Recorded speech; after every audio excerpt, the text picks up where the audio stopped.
Well, I'm not going to show you my winter wipeout clips. I know I'm sure you'd like to see them, but I keep them for schools audiences, so you're not going to get them.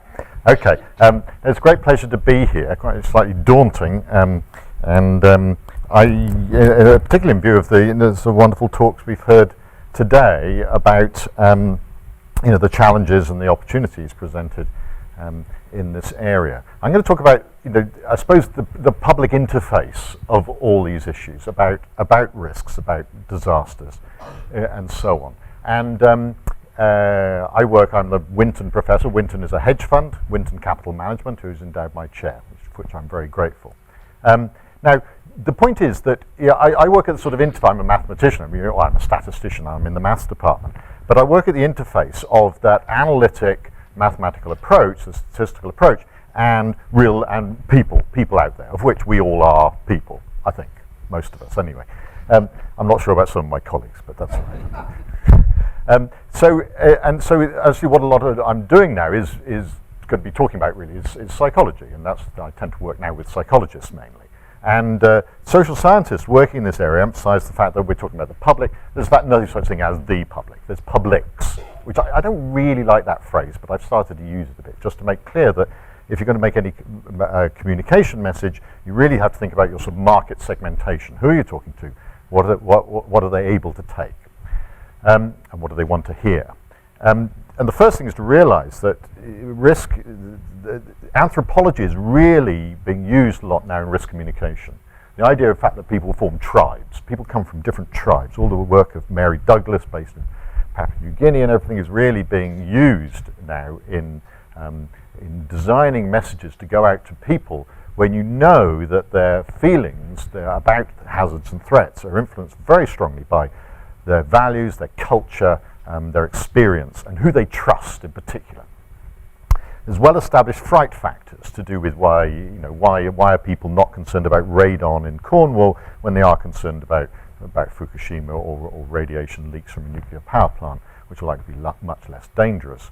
But we know that we don't like things that are being imposed upon us. We don't trust Monsanto. We don't understand radiation. We don't understand other threats. And so there's sort of standard factors that make it almost predictable what people are going to get upset about.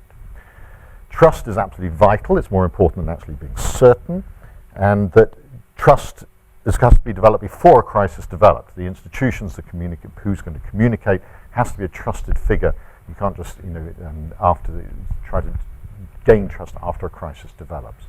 And that people do respond with emotion. What's known as affect heuristic. People tend to like or dislike things, nuclear power or different types of guns, for example. And if you like something, you tend to maximize the benefits and minimize the harms of these things. And this is but of course, people's feelings are very valuable in this way because they can be, in a way, taken advantage of in the communication message. And the big thing that's really pushed by all the government agencies as well is that we can't just assume everyone's stupid. And that, we only have to tell them the facts and then they'll become completely rational beings and do just what we want them to. Because that's actually what scientists mean by trying to inform people, is to try to get them to do exactly what they want them to. So this is known as a deficit model approach, which is, fortunately, in principle anyway, has been rejected by the government in terms of its risk communication. You can still see it seeping out sometimes by some scientists who just feel that if only people were a bit more intelligent and understood the facts, then they'd all be very sensible. Now, the point is that what mathematicians tend to deal with is what's known as risk, things where we can fairly happily put numbers on the chances of things happening and even the outcomes. But in fact, in real life, we're dealing much more with uncertainty. Uncertainty in the sense that we don't even know what the outcomes might be, we don't know what the chances are. We don't really understand what's going on. But there's other spectra. I tend to work on fairly routine health things like cancer screening and stuff like that. But then we got this idea of crises. We're really talking about disasters in this area. I tend to work on individual problems about, again, health decisions or whatever. But in fact, again, disasters affect everybody at once, a large group at once. And that completely changes the perspective in which they're seen. individual, people make a big rail crashes. People are, they're seen as a terrible thing. Philosophers have investigated the idea of shame that a community feels that these disasters can occur. And yet, actually, every year, no passengers have been killed in a British train for 5 years. Every year, 250 people are killed by trains in this country. Hasn't changed for 50 years. Every year, 250 people are killed by trains in this country. But they're individuals, one at a time. And so we don't actually seem to make too much of a fuss about it. So other areas, people, you can be calm, you can be heated, there can be a very lot of anger and distrust around. We can be concerned with risk assessment or trying to decide what to do. And we can take a very analytic approach as opposed to a deliberative political approach in which opinions, people's feelings are really used and made explicit. Now, the point is that mathematicians, and myself included, tend to work on this sort of stuff at this end. But real life is at this end, the messy stuff, the messy bits where we don't really understand what's going on, where people's feelings are strong. And it's actually bridging that gap is, I think, a real challenge for mathematicians. Okay, let's take a simple example where you might consider the risks are fairly known and yet the communication is a matter of some concern. I spend my time working on stories responding to stories like this. Daily flour boosts your cancer risk by 20%. Here's a story in the Daily Express that eating a bacon sandwich every morning will increase your chance of pancreatic cancer by almost a fifth. Okay, let's say we believe that study, that epidemiological study. Okay, now that's the way it's communicated. Headline in the Daily Express: we're all going to die because of bacon sandwiches. Now, actually, in fact, that's a relative risk communication, is in terms of the relative impact of a bacon sandwich a day. 20% increased risk of pancreatic cancer. If we move to an absolute risk, we know from data, it's only Cancer Research UK are the only people who mentioned this fact in the coverage of this story. They're very good. That the lifetime chance of pancreatic cancer, horrible cancer, is about 1 in 80. So 400 people eating a nice, horribly smug, worthy Cambridge breakfast every morning. Out of those 400 Cambridge residents, sadly 5 will get pancreatic cancer during their lifetime. That's compared with 400 slobs who get up in the morning and have a big greasy bacon sandwich every day, and that's how many will get pancreatic cancer in their lifetime. That's a 20% increase from that to that. Now, all of these people are stuffing their gob with that every morning, and that's the effect. Now, so when we turn that relative risk into an absolute risk, it doesn't look so important anymore. It just doesn't look. But I would like to come, later on I'm going to say, in fact, maybe relative risks in some circumstances can be very important. So just don't chuck out relative risks yet. Although people are now chucking out relative risks in risk communication in health. They've been banned by the British Association for the British Pharmaceutical Industry. Risk communication about the benefit of drugs must be in terms of absolute risks. You can mention relative risks, but you must mention absolute risks. I'm working on the group that implementing the impact of the recent review on breast cancer screening. I'm working on the group that's redesigning the new leaflets. And there's a lesson here, I think, that can be taken over again to disaster risk communication. The message in healthcare is increasingly against a paternalistic approach of telling people what to do.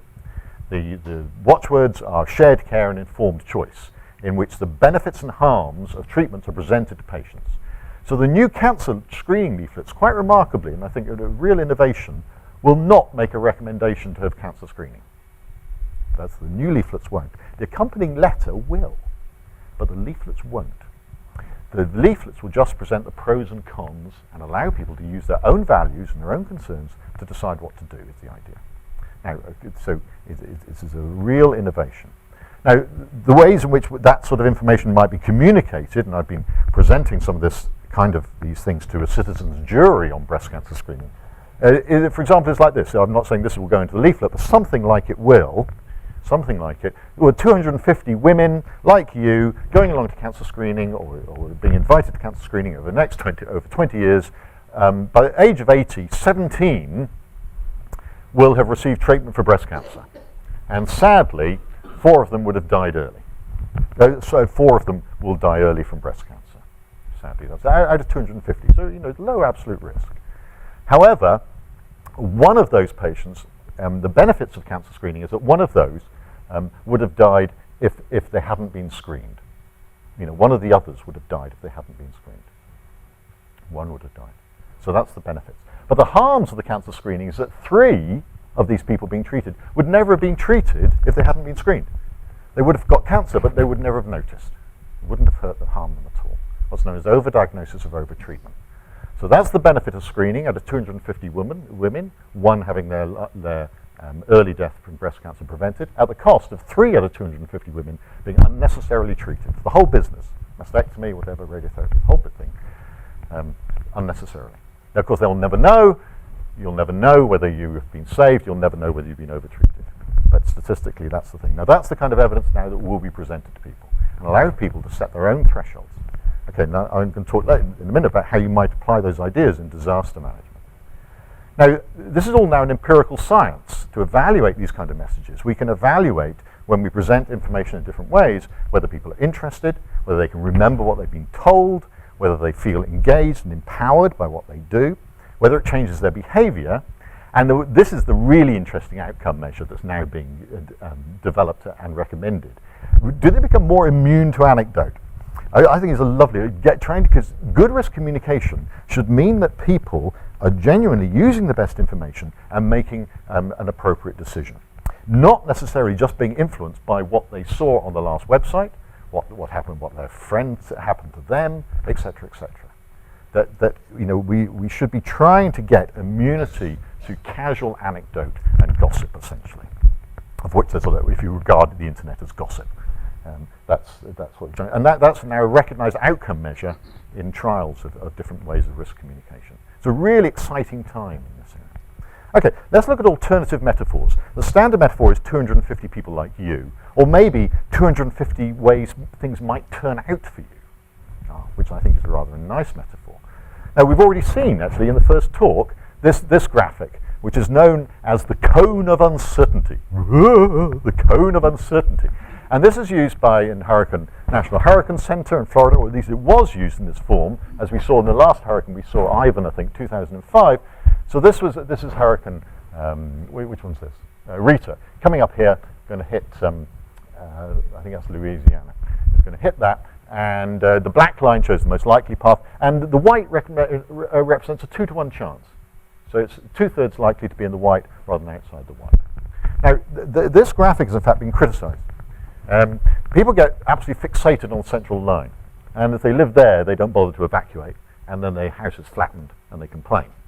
So recently, the central line's been dropped. So here's Irene in 2011, no central line. Still the cone of uncertainty, but without the central line put in there. Okay, that's a one graphic. An alternative graphic that was developed and immediately went into use on national US news is the spaghetti plot. Possible futures, possible paths for the hurricane. Now, these are different computer models coming up with different possible paths. Immediately went into use in national news, because I think it's a very attractive metaphor. These are different ways things might happen. We can think of this isn't the result of a Monte Carlo simulation, but we can think of it that way. Very powerful. It shows the variability, the uncertainty, shows where it's most likely. I think it went up on one of the right-hand paths, one of the out-to-sea paths. But it's a very powerful representation of the unpredictability, I think.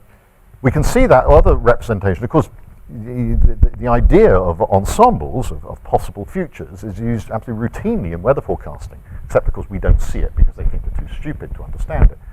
But so, for example, in 2007, this is Cambridge, big storm in January 2007. How well was this predicted 5 days beforehand? Well, here's a representation using this postage stamp of multiple possible futures, an ensemble of 25 members showing start from slightly different starting points, showing the sort of the actual influence of chaos very nicely. The slightly different starting points produces very different futures, predictions for 5 days in advance. So this is 5 days before this storm, and we can see that some of these. Well, this is spectacularly boring. And what actually happened was, I'm not sure. I mean, people might know more. Something like something with a horrible thing over the East Coast, maybe something like that. Actually, more that is what actually happened. So, I mean, this is a very powerful representation to show the possible futures. And from this, of course, you can calculate probabilities of events, which is what is reported if you if you can get access to it. Okay, so far we've been talking though about things where we are fairly happy about the probabilities. We're actually doing the calculations. We've got the maths, we can calculate the probabilities, a bit of uncertainty basically. But actually I want to come back now to these bits, stuff at the other end. So I'm going to get to the other end of the spectrum. Now Andy Sterling, a sociologist in Sussex, I think, has come up with this rather nice graphic which shows that there are two aspects to risk which we see. This is the probabilities, and this is the possibilities, what might happen, the outcomes and the probabilities. Now, normally you produce a risk matrix by plotting things according to how likely they are and how bad they'll be. This is different. This is saying how much we know about the probabilities and how much we know about the possibilities. And what he points out is that, mathematicians like us like to tend to work up at this corner here, where we know about the probabilities, we've got models, whatever, and we're pretty confident about, predict what might happen under different circumstances. And then we do optimizing and we do risk assessment, cost benefit, all that sort of stuff we like doing. Real life, though, isn't quite like that. We either might not have a clue what the chances are, or we either don't know what's going to happen, or it's strongly disputed. The values put on what certain people might think things are really terrible, whereas a child being harmed by something by a vaccine or something like that. Well, in the great scheme of things, in terms of the cost benefit, that might not seem that might be what we might call an acceptable societal risk. However, so people might feel so concerned about that particular outcome that will be hugely valued. So in this case, he uses the uncertainty. I don't particularly like these words, but let's think of it when we're down in this bottom corner.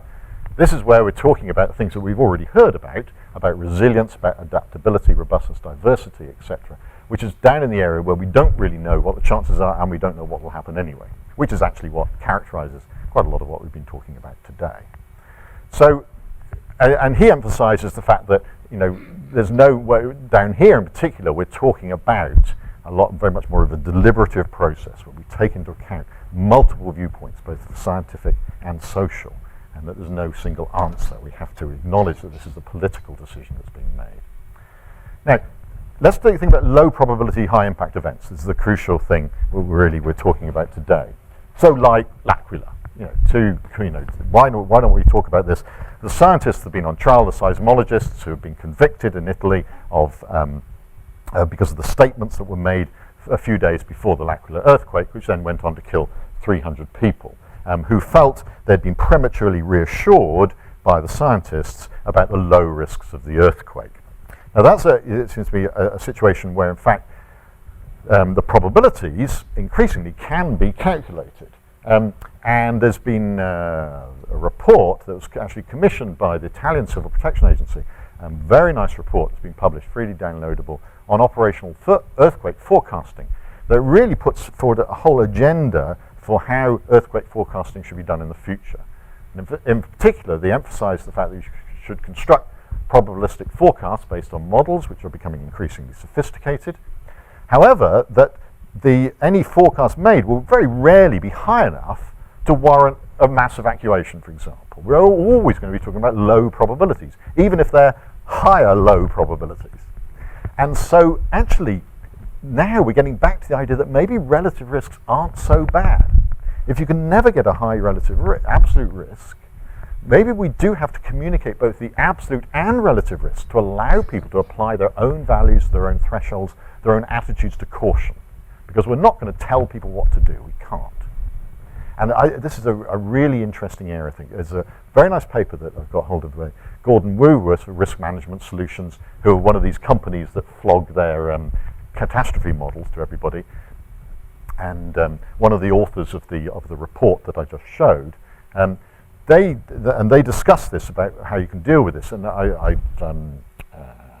apparently it's the daily risk, because of these swarms of minor earthquakes. I think that it was now considered that the daily risk facing L'Aquila was about 1 in 1,000 of getting a very severe, above magnitude 6 earthquake, in which you would expect perhaps a few hundred people to die.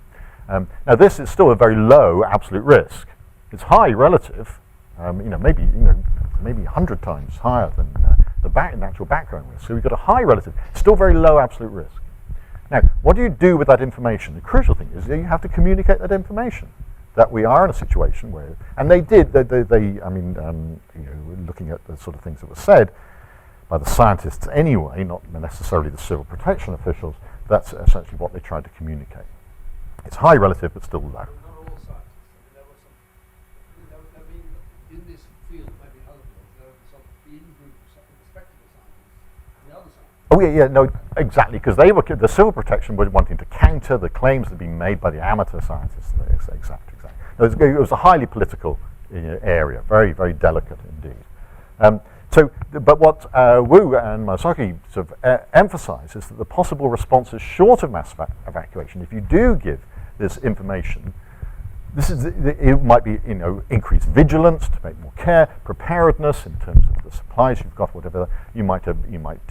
People might decide not to visit, and resident options, for example, might decide to go outdoors at the first minor tremor, for example. So all these are things that people can choose to do depending on their own level of precaution and their own attitudes. This is very similar to the shared care informed choice model that's been developed in healthcare. It's one of these areas which I think we can learn from. To be honest, medical stuff is way ahead of everybody else in terms of risk management, of evidence-based policy. It's decades ahead on the whole of everybody else, of every other area. We really should learn from what's been going on in medicine, who've been discussing the rational approach to decision making for donkey's years and have developed it much further than anybody else. So I think it's a really interesting development in terms of how things might be communicated in the future. Okay, so these deeper uncertainties, this goes back, I put at the beginning of the difference between risk and uncertainty. And this is really a distinction made within social scientists, back to Frank Knight, economist. Nearly 100 years ago, he distinguished between quantifiable risks and uncertainty, which are not susceptible of measurement. And Keynes backed that up again in 1937 by saying, I think he was asked the price of copper in 50 years' time or something like that. And he said, I haven't got a clue. I can't say. I've got no basis for making this decision. Deep uncertainties. There's no basis for making a probability. There are possibilities I could list, but I refuse to put probabilities on them. What do we do in those circumstances? Now, it's not as black or white as that. And the Bank of England, interestingly, do face up to this. They produce these fan charts, interestingly, which are their projections for inflation and for productivity over the next 3 years. They do what the cone of uncertainty do in some extent. Now, they don't put in a central line. They will not provide a point estimate, not at least for a week after they only. Sorry? But hang on, that's my next slide. Shush. Come on. You could, but they deliberately put that in so you can't just report the Bank of England says that inflation will be 3% in 2 years' time or something like that. Each of these is supposed to be 5%. These are a mixture of modelling and judgment. 5%, so that's a central 10% interval, 20%. That's 90%. Now, what they don't emphasise, I don't think, sufficiently, is that there's a 5% chance it'll be somewhere down here. And it's equilibrium modelling, Sorry? Equilibrium modelling that you Yes. And it's contingent. I mean, the current ones, for example, actually, I explicitly say that it does not allow for the collapse of the euro, for example. Of the euro. The collapse of money. Well, all the collapse of money, yes, yeah. So what actually happened was that, in this, I've deliberately chosen 2007 for this one, of course, and what actually happened was that. The trillions of bad debt in the banks. Yeah, it's about, exactly. Now, you may disagree. I've shown this to Mervyn King, and what does he say? Well, actually, there's a certain lack of apology about this because you could argue, and I've got some sympathy for this. There is 5%. That 5% down here is unassigned. It's not put into a tail. There is 5%. Anywhere, unassigned probability, a 1 in 20 chance that it could do anything beyond that level. Now, that's not made very explicit in the communication, but it's a mixture of risk and uncertainty in that sense. Is that they retain a certain amount to say we don't know. And they also, these are contingent projections upon various things not happening at all.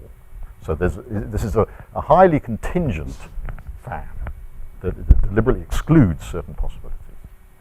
Okay, so who else is trying to do this sort of stuff?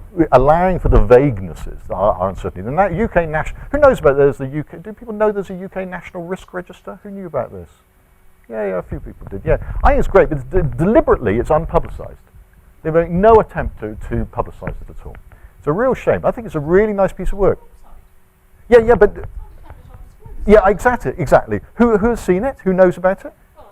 Yeah, you do. Yeah, but you contributed to it. I contributed to it. Nobody else does. No, John Tesh, they say they deliberately do not publicise it. It's a real shame. It's a lovely bit of work. It's really good. But it's kept very low profile. I've never seen a single journalist refer to it. Do you know the reason for such a policy? Well, they said that when it started that there was deliberate policy because they didn't want people to get sort of panicky about all these terrible things that were going to happen. In fact, it's really good. You can click on these. They'll find, they'll go on to the different, bases for these things. But they're very broad. These are orders of magnitude risks between 1 and 200. These are just very, very broad categories. They're not trying to be very precise on this stuff. And in terms of the outcome. So, I did some of the stuff on the volcanoes for these things. But this isn't. I really like this, but it's not pushed. It's not made in high profile. Now. Another group, of course, who've been faced with communicating deeper uncertainties is the IPCC, as we've heard. And they've got a guidance note, because they've been struggling forever to try to get the different groups to have a reasonably consistent approach to handling uncertainty. Now, the crucial thing about this is that they distinguish probability from confidence. They deliberately, distinguish restrict the circumstances in which you can put probabilities on events. Where you are allowed to use terms like likely or could, and those can only be done if you are reasonably confident in your conclusion, which is defined as high agreement and robust evidence, high or medium agreement. So confidence is defined in terms of two elements: agreement, scientific agreement, and the quality and consistency of the evidence. And so findings are labelled in terms of their confidence scale. And that's now been, for example, the report that Virginia showed, every finding there is reported on this on the confidence scale. For those that are given high confidence, or medium, or some medium confidence, but really high confidence, they will put an actual probability using terms like very likely or likely, and these have got a definition in terms of those probabilities. So the crucial thing there is the precision of the reporting is in fact itself an expression of the uncertainty, not the risk, of the uncertainty. So it says that we're only going to report things in a certain way with probabilities in terms of numbers perhaps, if we can be really reasonably confident. If we're not so confident, we might just be able to give a range or just an order of magnitude or just say it's positive, we think it's positive. It's a very interesting effort to do. I tend to think of it as it's like we do an analysis and then we give it a star rating. Almost how much, what the confidence is in what we've done. Now, I think this is a really powerful idea, and it's a very tricky business of dealing with these deeper uncertainties and communicating it. So, one of the first things, of course, is to acknowledge that a disagreement is present. IPCC has been very forthright on this, very upfront about this stuff, because it naturally leads to much more possibility for argument and discussion, deliberative methods. Alternatives, of course, is just, as again IPCC do, explore scenarios without giving probabilities. They're scenarios for future carbon emissions, whatever the different scenarios are just given as scenarios. They're not especially given probabilities. They're just thought of as possibilities. Other ways people do it in other areas is use default fudge factors, for example, in toxicology or whatever. You might just use factors. We don't know what the effect of moving from an animal testing to a human is, so we'll just divide the dose by 10, for example, the permissible dose by 10. So fudge factor is another way to deal with these things. Another way I quite like is when you're doing a modelling to say what you know, the known inadequacies of the model, what you've left out, and what might be influenced. EFSA, the European Food Standards Agency, does this with its risk assessments. It does a risk assessment, and then it says, yeah, but we've left out all this stuff, which we don't know how to put numbers on. And there's other qualitative scales in health. There's one in grade about how confident you are in the conclusion. So how I tend to think of it as a statistician is that we can always got unpredictability about future events. And as we've also got model parameters, and we're not sure about those as well, because we've got limited information. We've got a model structure, and we're not sure about that, because we've got limited knowledge. Now, these are the levels that we're fairly used to handling, by having multiple models, doing even model averaging, by allowing for uncertainty in the parameters, Monte Carlo simulations, etc. We're used to dealing with these levels of uncertainty. There are at least two higher levels of uncertainty that I think one should think about. The first one is that what I call acknowledged inadequacies. These are things we know that we haven't put in here. Clouds into a climate model. We know that there are, the grid is too large to really do what we want to be able to do. So we could think of this as indeterminacy, things that we know we haven't put in, and we could, as EFSA tried to do, say, well, if we did, we don't think it'd make much difference, but it might make it a bit higher, that kind of thing. And then, of course, we've got this extra level, which is the unknown inadequacies, the unknown unknowns, the ignorance, the things we don't know we haven't put in. And it's a shame, but the events that we aren't on our list of possibilities. And the only way of dealing with that, of course, is through resilience, of actually being ready for things that we never even thought of. So I just find it really valuable of going beyond the standard mathematical approaches to uncertainty to consider these unmeasurable uncertainties. Okay, so I will finish in just a moment. Another quick bit of thing, though, is in terms of, again, food outbreaks. It's disasters, although some of these things could be disasters. Remember the German, all the deaths last year from the E. coli outbreak? They all got blamed on the killer cucumbers. Killer cucumbers. Look, there's this poor old Spanish Minister of Agriculture having to stuff her face with cucumbers. And they're still trying to get 100 million euros back out of the Germans because it wasn't the cucumbers. Does anyone know what it was? Yeah, everyone thinks it's still, did you still think it was the cucumbers? Do you remember what it was? It was a batch of Egyptian fenugreek seeds. Weeks later, it came out, it was fenugreek seeds batch from sprouting, which was then sprouted, had that E. coli in them. And nobody remembers that. So the point is that there was a huge miss. The trouble is they did look at a batch of Spanish cucumbers, they did find some E. coli. It was the wrong E. coli. But the lab didn't say that, it just said, we found E. coli. And it was a disaster in terms of the risk management. So Sandman, who's an American expert on this, has made some very good comments. He says, we've just got to not only just acknowledge the uncertainty, the fact that we don't know, we've got to proclaim it. And he's come up, again, a lot of what I'm talking about, the IPCC, is trying to get a scale of uncertainty. And he says things like, we should be able to communicate, whether we're just taking a shot in the dark, but I'm almost certain, and there's still a few remaining doubts to clear up. We need to communicate the scale of how confident we are in what we've done. And so we can show whether we've got better or got worse, whether our uncertainty is reduced. Not the risk, the uncertainty is reduced. And come across as human. I love he says that's the final thing. We're supposed to be human. So just to finish, what we're all trying to avoid, of course, those of you who are old enough remember the lovely scene of John Gummer trying to tell us beef is safe by force-feeding his daughter Cordelia a beef burger at an agricultural fair. There he is, stuffing his face. And of course, actually, it wasn't that safe, to be honest. 3 cows later on, they all had BSE, and we found out about variant CJD.